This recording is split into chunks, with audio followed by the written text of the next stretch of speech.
మీదికి అంతమంది వచ్చారు అంటే మేయర్ గారు నా మీద ఎంత పగబట్టిరో చూసినట్టయితే మీకు అక్కడనే తెలిసిపోతుంది.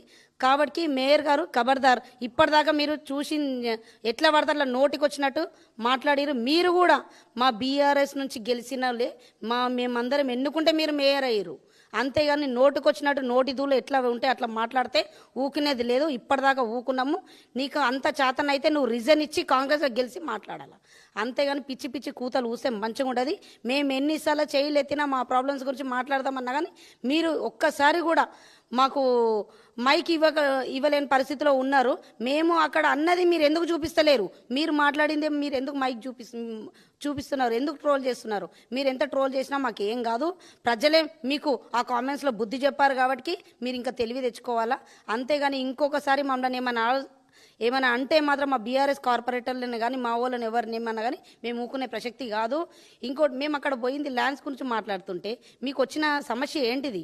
మీకు వచ్చిన అంటే మా సమస్యల గురించి పెట్టిరా, లేకపోతే మీరు కొట్లానికి పెట్టిరా, మేము అందరిని మీరు తిట్టడానికి పెట్టిరా? అంటే మేము చేయలేపి మేము మాకు సమస్య ఉంది అని అడగడం చాలా తప్ప. అంటే మరి ఏమిటికి పెట్టినట్టు ఉంది? అట్లాంటప్పుడు ఇంట్లో కూర్చునేది ఉండే మీరు. అంతేగాని ఇప్పుడు మమ్మల్ని అక్కడ విలువాలి ఎందుకు? మేము క్వశ్చన్స్ ఇస్తే కూడా ఒక్క క్వశ్చన్ కూడా మాది ఇవ్వదు. అంటే మేము ఏంది ఎట్లా కనిపిస్తున్నాము? మీరు మమ్మల్ని చిన్న చూపు చూసిరు కరెక్టే. ఇప్పుడు రాబోయే ఎలక్షన్స్లో మీకు తగిన బుద్ధి చెప్తారు ప్రజలందరూ. కాబట్టి మళ్ళీ నువ్వు ఎక్కడైతే విదేశాలకి నుంచి వచ్చినావో అటే వెళ్ళిపోవాలా. నేను ఇక్కడ పుట్టిన తెలంగాణ బిడ్డని, నేను ఇట్లనే మాట్లాడతా.